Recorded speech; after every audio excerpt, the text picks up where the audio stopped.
The Saturday morning sunlight filtered through the trees, casting dappled shadows on the quiet streets of the neighborhood. It was the kind of serene suburban morning that made the world feel smaller, gentler. The only sounds were the occasional rustle of leaves in the breeze and the faint hum of distant lawnmowers. For Sophia Grant, this was a rare reprieve, a moment to breathe, to escape the weight of courtrooms, decisions, and the unrelenting pressure of being a civil rights judge. Walking alongside her were her sons, Ethan and Liam, their footsteps echoing faintly against the pavement. At 8 years old, Ethan carried an energy that seemed boundless, darting ahead to inspect a stray pebble or chase after a darting squirrel.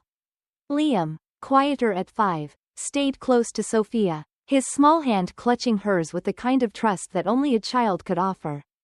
The two boys, with their pale skin and light brown hair, contrasted sharply with Sophia's rich brown complexion, a visual that rarely failed to draw double takes from strangers.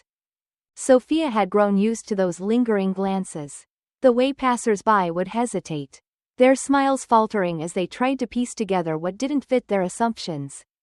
Was she their nanny? A family friend? Rarely did anyone consider the truth, that she was their mother. As much as if they had come from her own body. It was a truth she didn't feel compelled to explain to strangers, though the moments of judgment never failed to settle uneasily in the back of her mind. Today, however, she pushed those thoughts aside.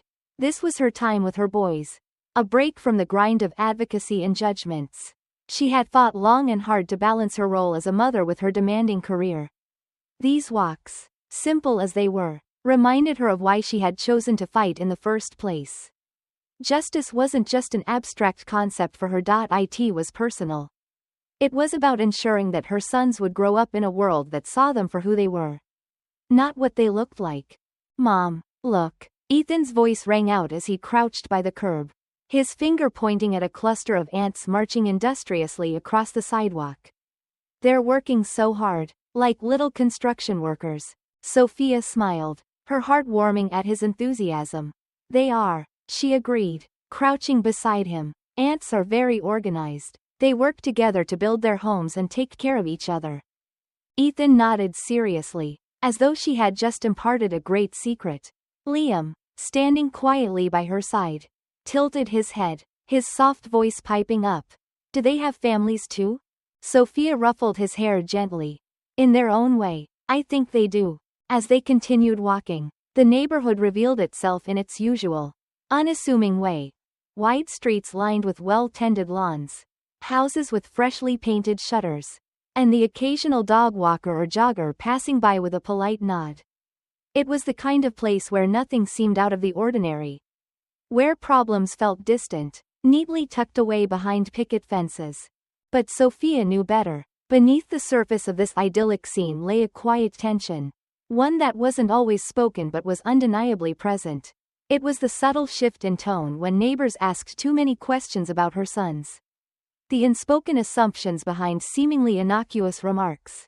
They're so lucky to have you, someone had once said to her at a local park. The words dripping with condescension disguised as kindness.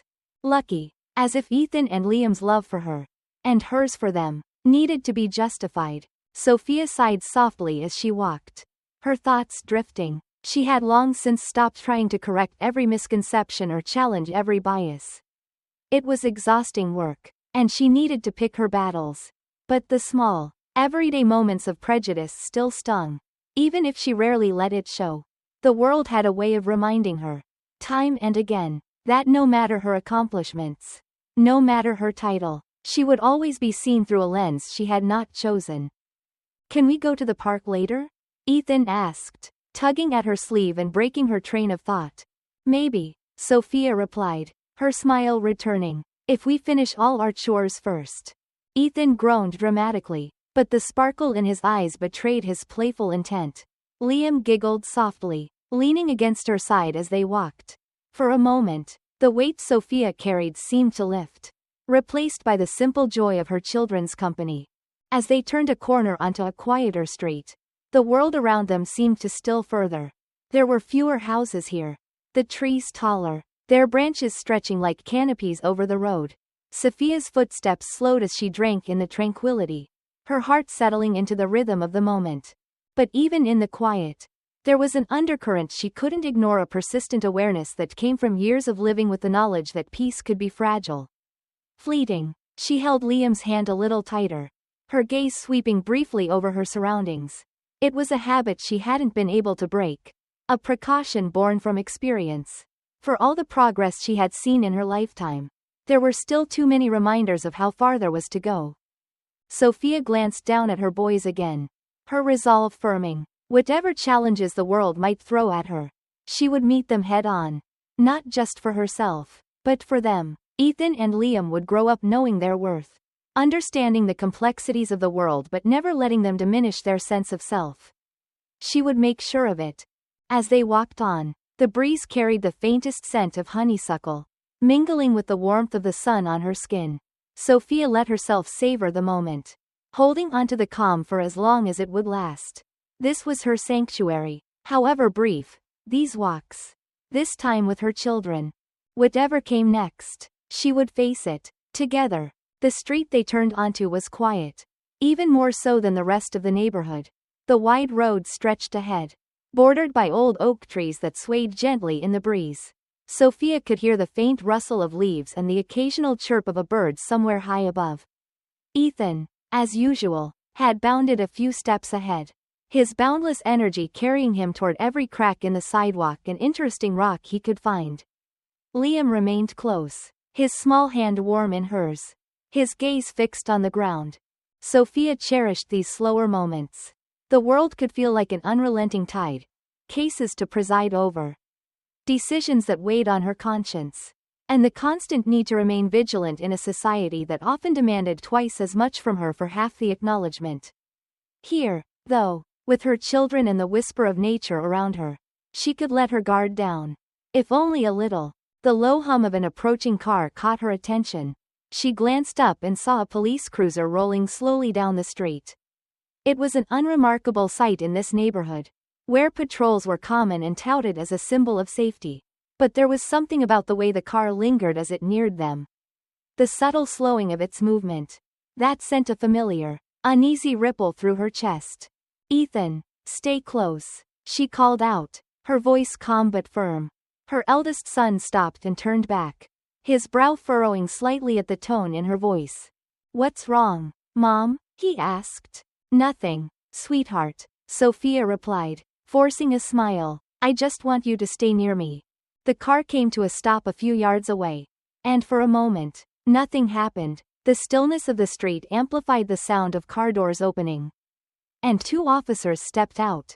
One was older, his face set in a hard, unreadable expression. His posture was rigid, and his eyes scanned the scene with a kind of practiced detachment that made Sophia's stomach tighten.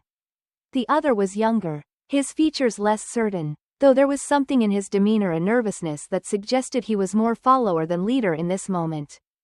They approached slowly, their boots crunching softly on the gravel of the sidewalk. Sophia felt Liam's grip tighten around her hand, his small fingers trembling slightly. She gave his hand a reassuring squeeze, though her own pulse had begun to quicken. She had seen this before. The way authority could cloak itself in civility while suspicion seeped through the cracks. "Good morning, ma'am," the older officer said. His voice was neutral, but there was a sharpness beneath it that Sophia didn't miss. "Are these your children?" The question hung in the air, heavy and intrusive. Sophia met his gaze, keeping her expression calm. "Yes, they are," she replied evenly. The officer's eyes flicked to Ethan and Liam, then back to her. His posture remained stiff, his tone carefully measured. "May I ask where you're headed?" Sophia felt a familiar frustration bubbling beneath her calm exterior. It was the kind of question that wasn't really a question at all, a thinly veiled interrogation disguised as polite curiosity. "We're just out for a walk," she said, her voice steady. The younger officer shifted slightly, his eyes darting between his partner and Sophia. "Ma'am," he began hesitantly, "can we see some identification?" Sophia's jaw tightened imperceptibly. She had anticipated this, but the reality of it still stung. The request wasn't rooted in genuine concern. It was suspicion, plain and simple suspicion of her presence in a neighborhood where her skin color made her an anomaly. She could feel Liam pressing closer to her side, his unease growing. "Why do you need to see my ID?" she asked. Her tone measured but firm. "I'm just walking with my children. Is there a problem?" "There have been reports of suspicious activity in the area," the older officer said, his voice taking on a harder edge. "We're just doing our job." Sophia's chest tightened. She knew what suspicious activity meant. Knew that. In this context, it was a vague and malleable excuse. A way to justify actions born from prejudice. She glanced down at Ethan and Liam. Ethan was watching the officers intently. His young face creased with confusion. Liam clung to her leg, his wide eyes brimming with unspoken fear. Sophia turned her attention back to the officers. "I see," she said slowly. "And what exactly about me and my children seems suspicious to you?" The younger officer looked away, his discomfort evident, but the older one didn't flinch. "We're just following up," he said curtly. "Now, if you'd please show us some identification. We can sort this out quickly." Sophia's mind raced. She knew her rights, knew she wasn't obligated to comply without cause. But she also knew how quickly situations like this could spiral out of control, especially when children were involved. She glanced down at Liam, whose small hands were trembling as he gripped her. The last thing she wanted was for her boys to see her in handcuffs. To have this moment seared into their young minds as a lesson in how the world saw their mother. Still, the injustice of it burned in her chest. She had done nothing wrong. She was a judge, a mother, a citizen walking with her children on a sunny morning. And yet, here she was, forced to defend her existence, to prove her legitimacy in a space she had every right to occupy. "Mom?" Ethan's voice broke through her thoughts. "Why are they asking for your ID? You didn't do anything wrong." Sophia knelt down beside him, her hand resting gently on his shoulder. "It's okay, Ethan," she said softly, though her heart ached at the confusion and hurt in his voice. "Just stay close to me." She stood, her eyes locked with the older officers. "I'm their mother," she said, her voice firm. "These are my children. We're walking. That's all." The officer's expression didn't change. "Ma'am," he said, his tone colder now, "we can do this the easy way.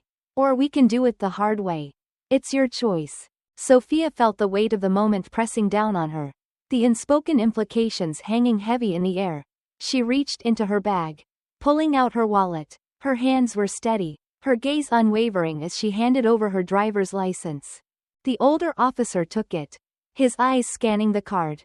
When he looked up again, there was a flicker of something in his expression, surprise, maybe, or hesitation. He handed the license back without a word, his jaw tightening.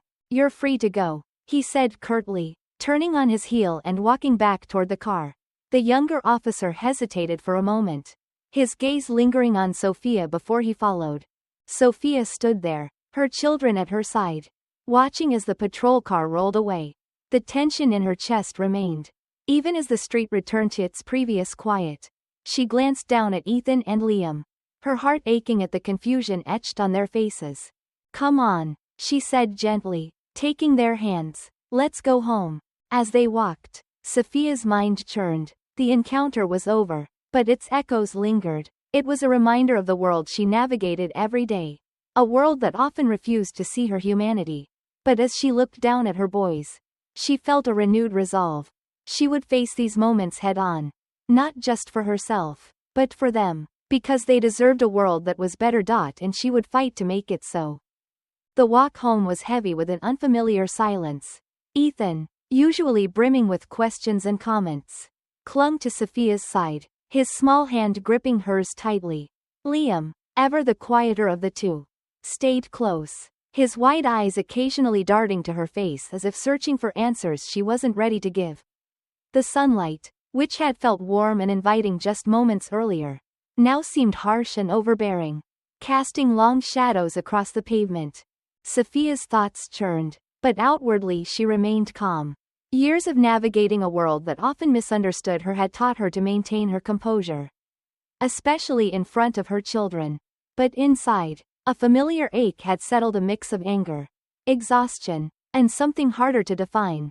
She replayed the officer's words in her mind. his tone laced with skepticism, his eyes searching for something to justify his doubts. It wasn't the first time she'd been questioned for simply existing in a space. But this time had been different. This time, her children had seen it. "Mom?" Ethan's voice was small, tentative. It was the first time he had spoken since they'd left the officers behind. Sophia glanced down at him, her expression softening as she met his uncertain gaze. "Yes, baby? Why did they stop us? Did we do something wrong?" The question struck her like a blow. She had anticipated it, of course, but hearing it aloud, hearing the uncertainty, the hurt in her son's voice, made it real in a way she wasn't prepared for. She stopped walking, kneeling down so she could look him in the eye. Liam came to stand beside her, his small hand finding her shoulder for reassurance. "No, Ethan," she said gently, "we didn't do anything wrong. Sometimes, people make mistakes. They see things the wrong way." Ethan frowned, his young face twisted in confusion. "But why? You're a good person, Mom. Why would they think something bad about you?" Sophia hesitated, choosing her words carefully. "Sometimes, people judge others before they know them. They look at someone and make assumptions because of how they look or where they come from.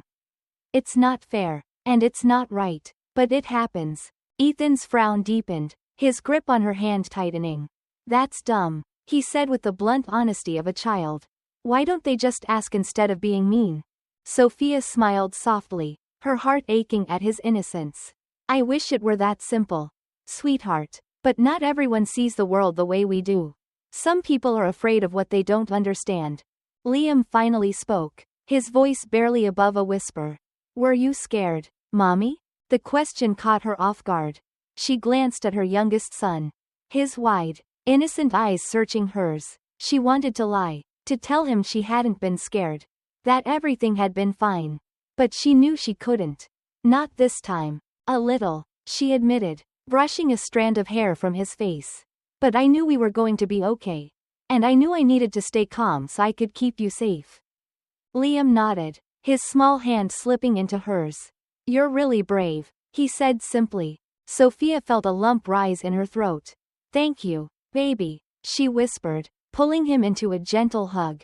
"But you know what? You're brave too, both of you." The boys clung to her for a moment, and she let the silence stretch between them, the weight of the moment settling into the quiet. Eventually, she stood, taking each of their hands in hers as they resumed their walk. By the time they reached the house, the afternoon sun had begun its slow descent, casting a warm, golden light over the neighborhood. The sight of their familiar front door brought a sense of relief. Though the tension in Sophia's chest hadn't fully eased, she unlocked the door and ushered the boys inside, her mind already racing with what she needed to do next. "Go wash your hands and get ready for lunch," she said, her voice gentle but firm. "We'll talk more later, okay?" Ethan hesitated, his gaze lingering on her for a moment before he nodded and headed toward the bathroom. Liam followed close behind, glancing back at her as if to make sure she was still there. When they were out of sight, Sophia leaned against the doorframe, exhaling a long, shaky breath. The house was quiet, the familiar hum of the refrigerator the only sound in the background. She closed her eyes, letting the events of the morning wash over her. She thought about the officers. The way they had looked at her, the way they had spoken to her. The older one, in particular, had been so certain, so unwilling to consider that he might be wrong. And the younger one, though less confrontational, had stood by, complicit in his silence. Sophia had seen that dynamic too many times before. One voice wielding power, the other too afraid to challenge it. But what stayed with her most was the look in her children's eyes. The fear, the confusion, the questions they hadn't yet asked. She had tried so hard to shield them from the ugliness of the world, to give them a childhood untouched by the prejudices she had faced. But today had shown her that no matter how hard she tried, the world would find its way in. Sophia straightened, her resolve hardening. She couldn't change what had happened, but she could control what came next. She walked to the kitchen, grabbing a notebook and pen from the counter. The words came quickly, spilling onto the page as she recounted every detail of the encounter. The officer's words, their body language, The way they had escalated a simple walk into an interrogation. She wrote with precision, knowing that this wasn't just for her. It was for Ethan and Liam. For all the children who deserved to grow up in a world that saw them for who they were. Not what they looked like. When she finished, she sat back, the notebook open in front of her. The anger was still there, simmering beneath the surface, but it was tempered by a sense of purpose. This wasn't the end of the story. It was just the beginning. That evening, as she tucked the boys into bed, Ethan looked up at her, his eyes still holding a shadow of the day's events. "Mom?" he asked softly. "Are they going to come back?" "No," Sophia said firmly, brushing a hand over his hair. "And if they do, I'll be ready." He nodded, seeming to take comfort in her words. "You're the bravest person I know," he said. Sophia smiled, leaning down to kiss his forehead. "And you're mine," she whispered. As she turned off the light and closed the door, she felt the weight of the day settle into her shoulders. But beneath it was a quiet strength. A reminder of why she fought. Why she refused to back down. For her children, for herself, for a better future. And tomorrow, she will fight again. The following morning arrived with a stillness that seemed to hang in the air. As if the world itself was hesitant to begin again after the events of the previous day. Sophia sat at the kitchen table, a steaming mug of coffee cradled in her hands.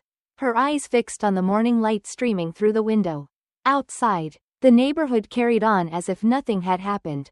Dogs barked, sprinklers hissed, and joggers passed by with rhythmic steps. Oblivious to the storm that lingered in her mind. The boys were still asleep upstairs, their soft breathing a quiet reminder of what mattered most. As she sipped her coffee, Sophia's thoughts drifted back to the encounter. She replayed the officer's words. Their postures, their assumptions. It wasn't the first time she had faced prejudice. But it was the first time her children had seen it up close. That was what weighed on her most. The way Ethan's brow had furrowed. The way Liam had clung to her hand. Both of them trying to understand a world that had no simple explanations.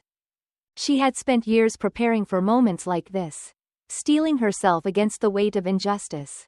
But it was different when the burden wasn't just hers to carry. She had always believed in teaching her boys to see the world with kindness and fairness. Yet now she wondered how much of that belief could withstand the realities they were beginning to witness. Sophia set the mug down, her resolve hardening. She couldn't change what had happened, but she could ensure that it wouldn't go unanswered. She opened her laptop, the cool glow of the screen reflecting in her eyes as she began drafting a formal complaint. Her words were deliberate, precise, detailing every aspect of the encounter. The officer's tone, their assumptions, the unnecessary escalation. She knew that documenting the incident was only the first step, but it was a step she was determined to take. As she typed, the sound of small footsteps on the stairs pulled her attention. Ethan appeared in the doorway, his hair tousled and his pajamas slightly askew. He rubbed his eyes before shuffling over to her side. "Morning, Mom," he said, his voice still thick with sleep. "Good morning, sweetheart," Sophia replied, reaching out to ruffle his hair. "Did you sleep okay?" Ethan nodded, but his gaze lingered on the open laptop screen. "What are you doing?" he asked. Sophia hesitated for a moment, then closed the laptop slightly. "I'm writing about what happened yesterday," she said gently, "so people know it wasn't right." Ethan climbed onto the chair beside her, his small face thoughtful. "Are the police going to get in trouble?"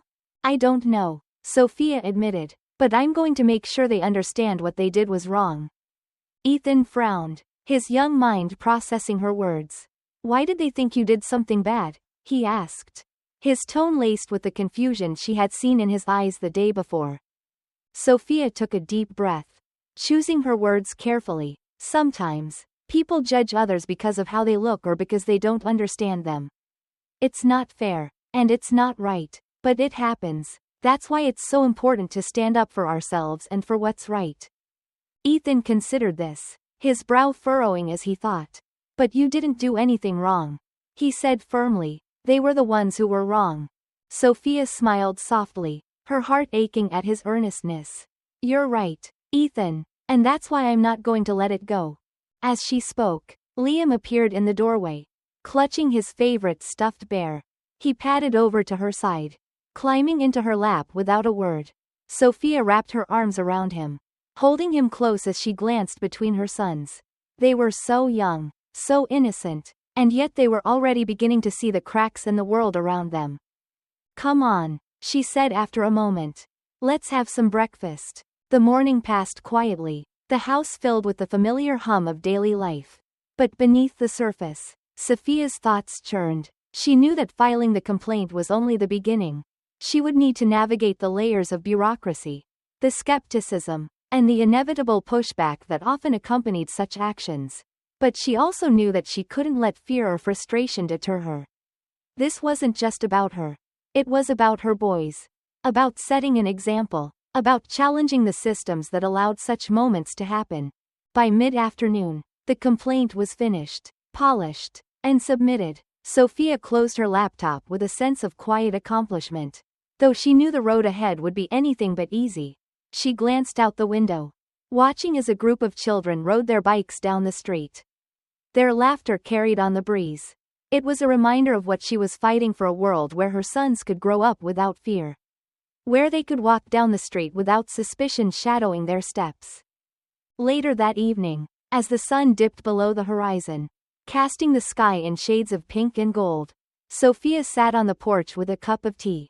The boys were playing in the yard, their laughter a balm to her weary heart. She watched them chase each other across the grass, their joy unburdened by the weight of the world. If only for now. In the quiet of the evening, Sophia allowed herself a moment of reflection. The path ahead was uncertain, and the challenges were many. But she had faced adversity before, and she would face it again. For her children, for herself, for the countless others who had walked similar paths. The fight for justice wasn't easy, but it was necessary. As the first stars began to twinkle in the darkening sky, Sophia made a silent promise to herself and to her boys. She would teach them to see the world as it was, but also to believe in what it could be. And she would do everything in her power to build that world for them. One step, one act, one quiet storm at a time. The days following the incident passed slowly, each one marked by a quiet tension that settled over the house. Sophia carried on with her usual routines, preparing meals, taking the boys to school, attending court hearings. But the memory of that morning lingered, a persistent shadow that refused to dissipate. It wasn't just the office's words or their actions, it was the realization of how easily their assumptions could have upended her life. At the courthouse, the rhythm of justice continued unabated. The gavel's echo, the quiet shuffle of papers, and the murmur of voices in the corridors were all familiar sounds to Sophia. Yet, in those moments between cases, her mind would wander back to the encounter. She thought of the older officer's hardened expression, the younger one's hesitation, and the way her sons had looked at her seeking reassurance, understanding. That afternoon, Sophia sat in her chambers, her desk piled with case files. She reviewed the documents with a practiced eye, but her focus was elsewhere. A knock at the door broke her reverie, and she looked up to see Maria, her clerk, standing in the doorway.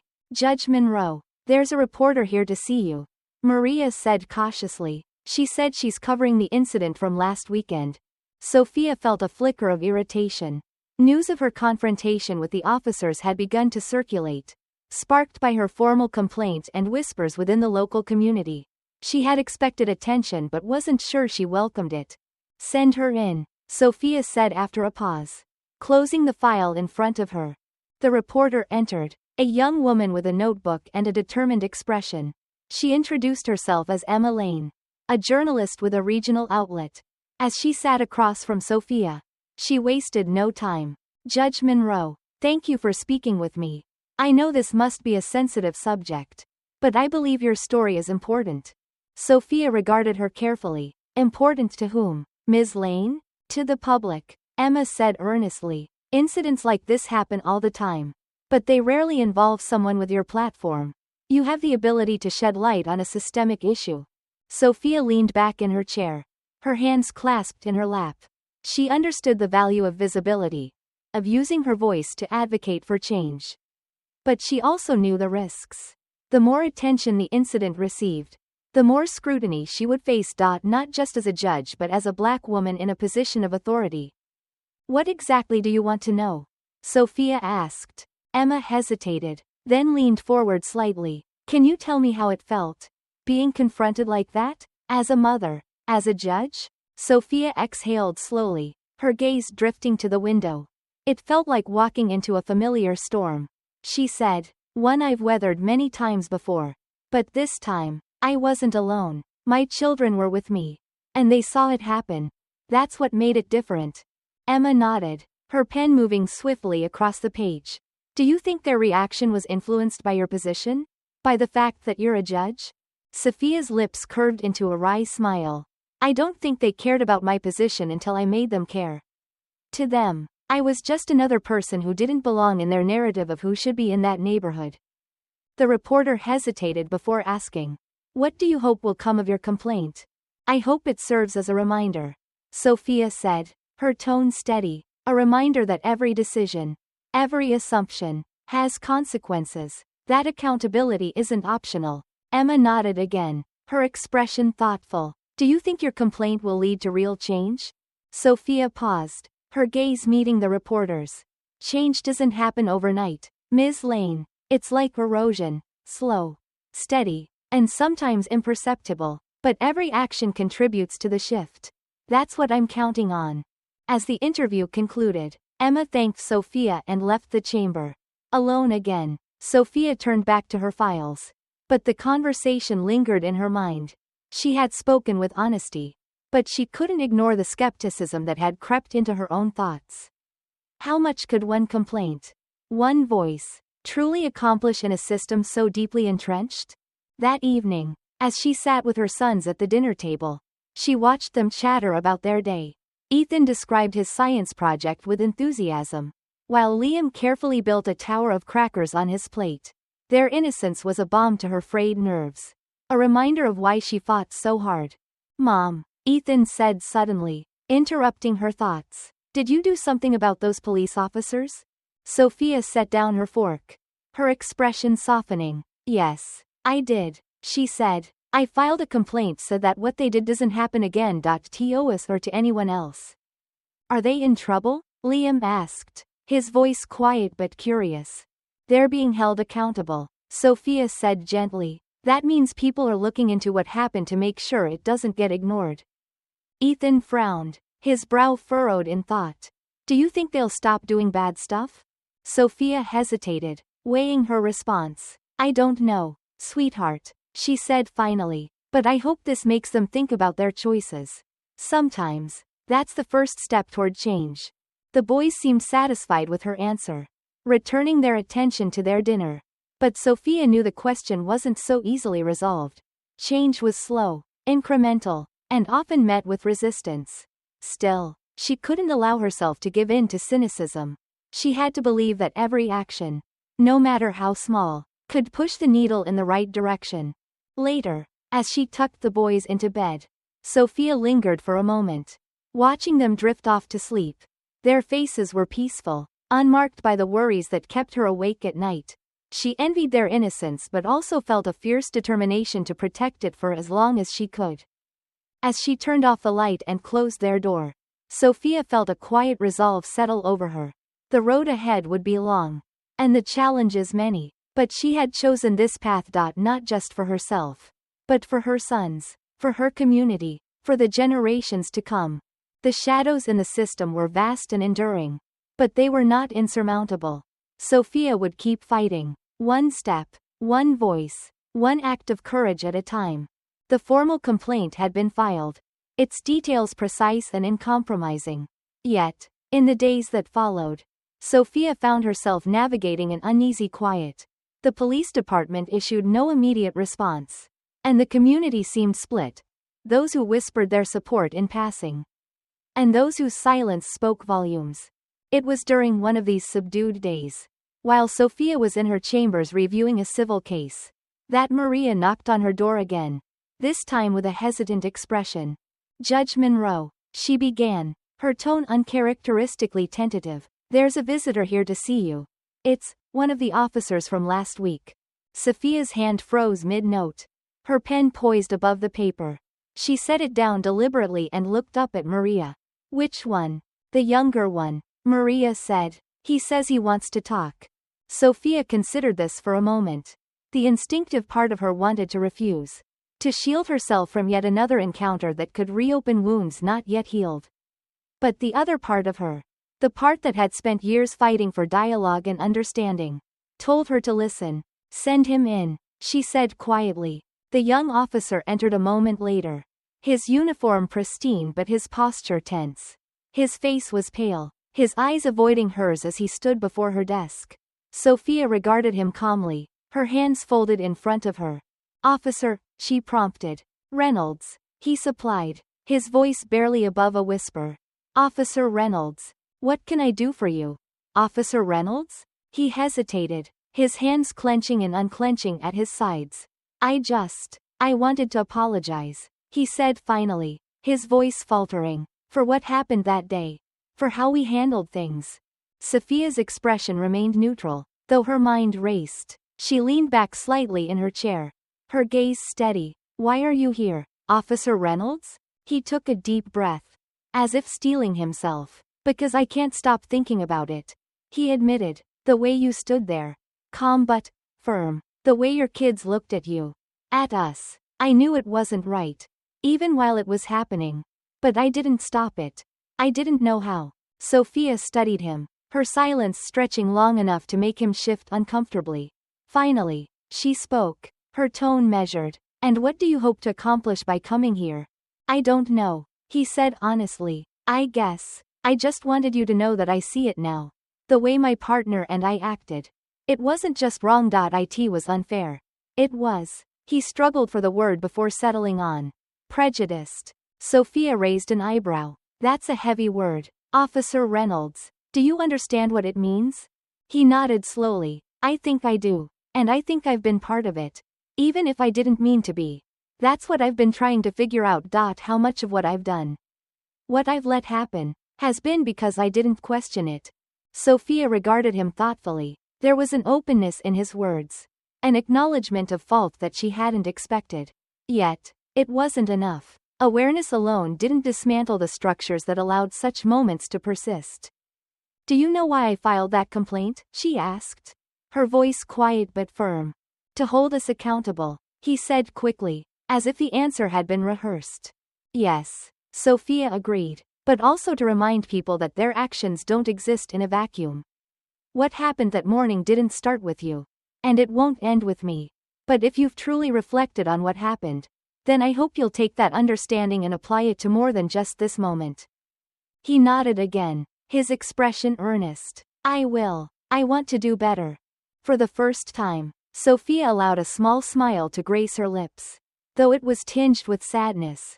I hope you do, Officer Reynolds, because the next time someone like me is standing in front of you, they might not have the privilege of a title or a platform to defend themselves.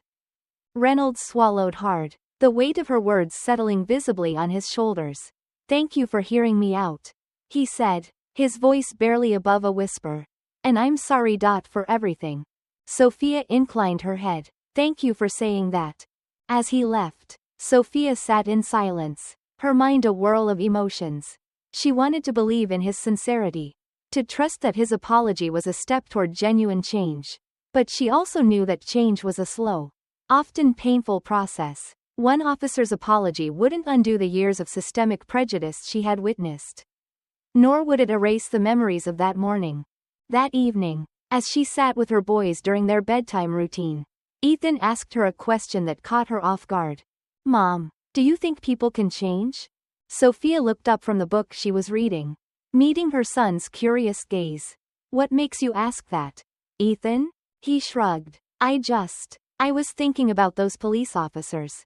Do you think they'll stop being mean to people like us? Sophia paused, considering her answer. I think people can change. But it's not easy, she said carefully. It takes time, effort, and a willingness to see things differently. Some people can do that, and some can't. Ethan seemed to digest this, his brow furrowing in thought. Do you think they will? Sophia reached out, smoothing his hair gently. I don't know, sweetheart, But what I do know is that we can keep doing our part. By standing up for what's right and treating people the way we want to be treated. Ethan nodded slowly, his young face serious. I'll try, Mom. That's all I ask, Sophia said softly. As she turned off the light and left their room, Sophia felt a quiet resolve settle over her.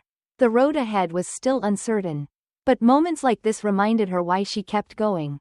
Change might be slow, but it was possible. One step, one conversation, one decision at a time.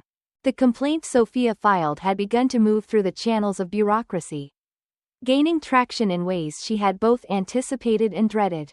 The department had opened an internal investigation, and whispers of disciplinary actions against the officers involved began to circulate. Yet, in the quiet moments of her day, Sophia wondered how much of this would lead to real change. And how much would merely serve as damage control. Her routine remained steady. The courtroom was a sanctuary of order, a place where her role as a judge gave her a measure of control over the chaos outside. Yet even here, she noticed the subtle shifts. Attorneys, clerks, and even fellow judges seemed more aware of her presence.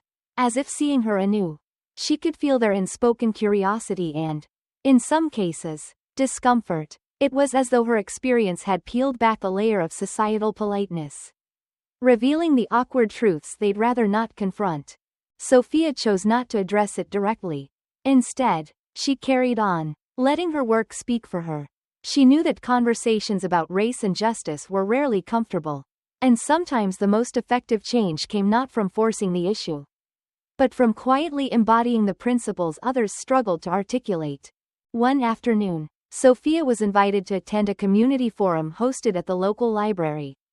The event was billed as a dialogue on policing and community trust, and it drew an eclectic crowd: residents, activists, law enforcement representatives, and even a few city officials. Sophia hesitated before accepting the invitation. She wasn't sure how much she wanted to share in such a public setting. But after some thought, she decided her presence might carry weight. The room was modest, filled with folding chairs arranged in a semicircle. The air buzzed with the quiet hum of polite introductions and the occasional clink of a coffee cup. When Sophia arrived, she immediately felt the weight of many eyes turning toward her. Some were warm with recognition, others curious or cautious. She greeted a few familiar faces with a nod before taking a seat near the back. The discussion began with prepared statements from a panel of speakers: a community leader, a police sergeant, and an academic who had studied racial bias in law enforcement. Their words were measured, often leaning into safe generalities. Terms like mutual understanding and collaborative efforts were repeated like mantras. But Sophia could sense the tension beneath the surface. When the floor was opened for comments, the tone shifted. A middle-aged black woman stood first, her voice steady but tinged with frustration. She recounted an incident in which her teenage son had been stopped and searched on his way home from school. He was scared, she said, her hands trembling slightly, not because he'd done anything wrong, but because he knew they didn't see a boy. They saw a threat. Her words hung in the air, resonating with many in the room. A white man in a suit followed, offering a counterpoint about the challenges officers faced on the job. We can't ignore that policing is dangerous work, he said. Mistakes happen, but we have to trust that most officers are doing their best. Sophia listened, her hands folded in her lap. She had heard these arguments before. The painful personal stories and the defensive justifications. They were two sides of a deeply entrenched divide, and bridging that gap often felt like an impossible task. Yet here they were, trying.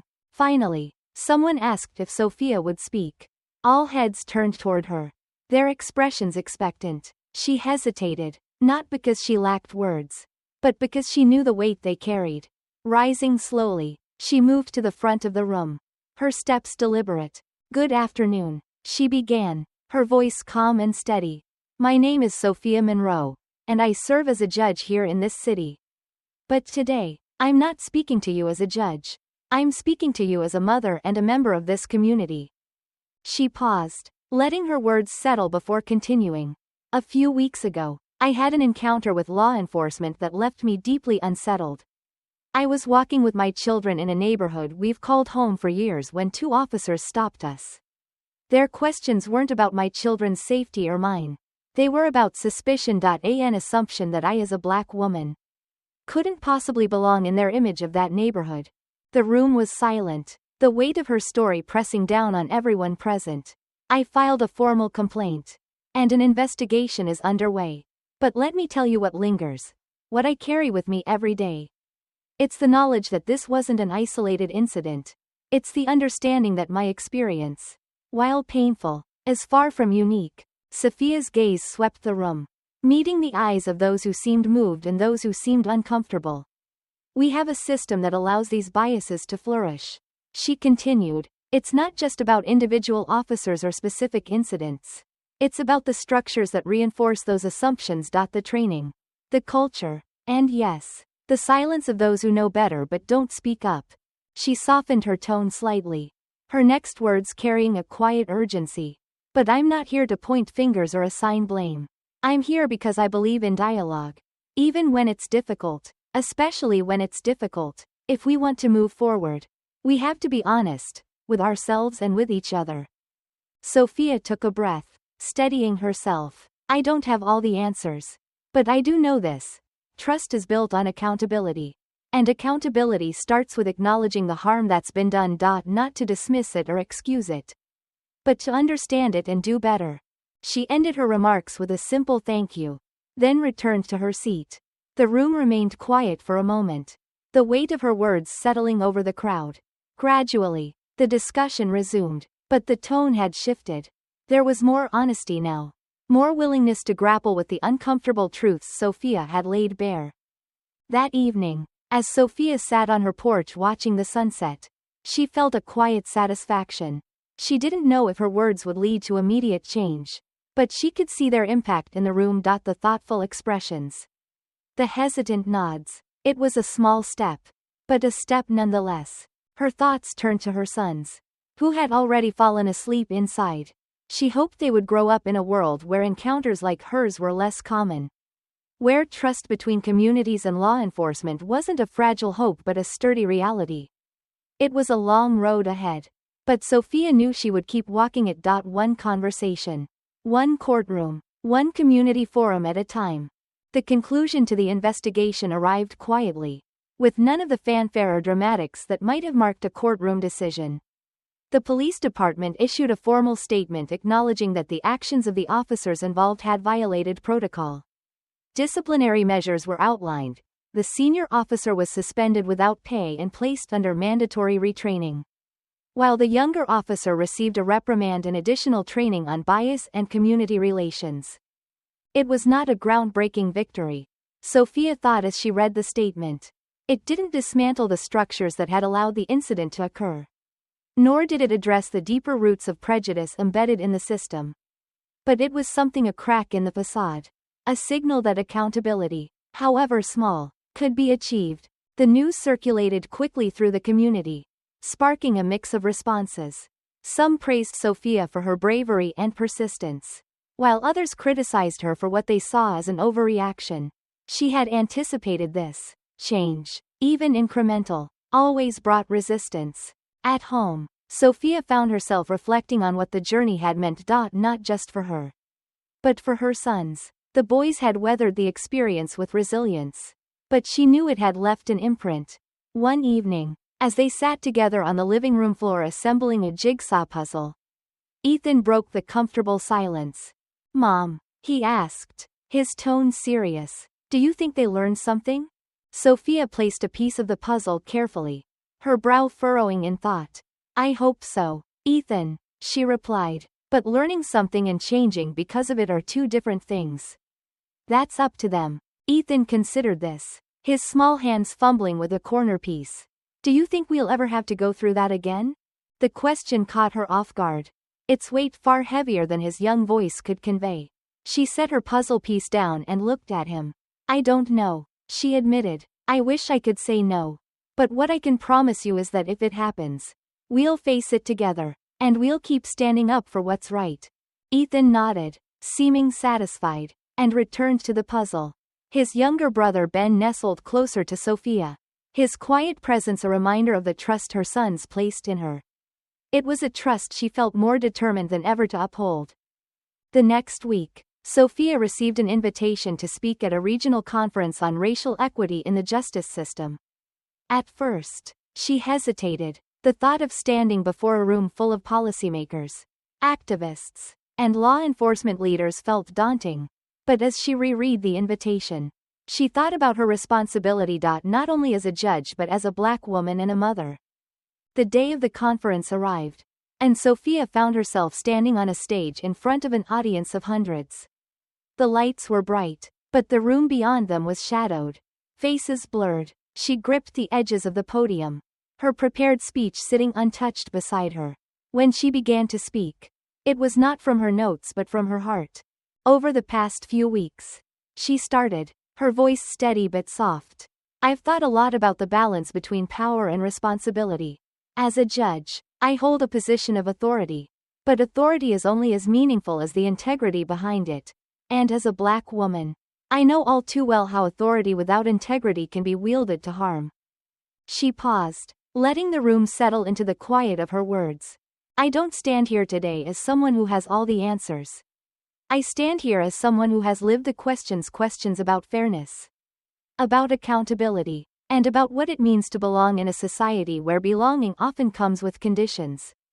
Sophia's voice grew firmer, her gaze sweeping the audience. The incident I experienced with law enforcement wasn't unique. It wasn't even unusual, and that's precisely the problem.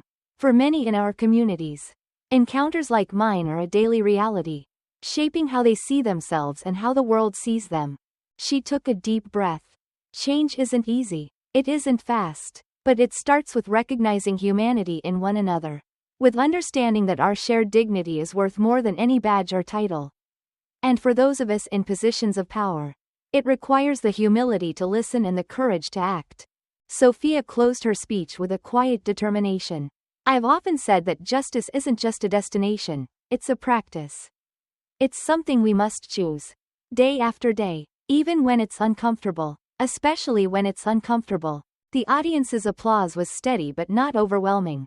Thoughtful rather than exuberant, Sophia stepped away from the podium, feeling neither triumphant nor defeated. Instead, she felt a quiet resolve, a sense that the work ahead, while daunting, was worth every effort. Back at home, life began to settle into its rhythms again.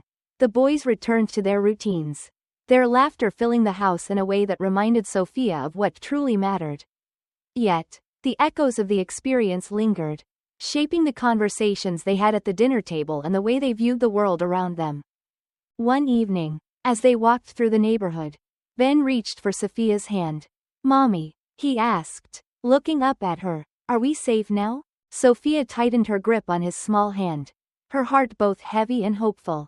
Yes, baby, she said softly, we're safe, and we'll keep working to make the world safer. Not just for us, but for everyone. As they walked under the fading light of the evening sky, Sophia felt a quiet strength settle over her. The road ahead was long, but she was ready to walk it, with her sons, her community, and her unwavering belief in the possibility of change.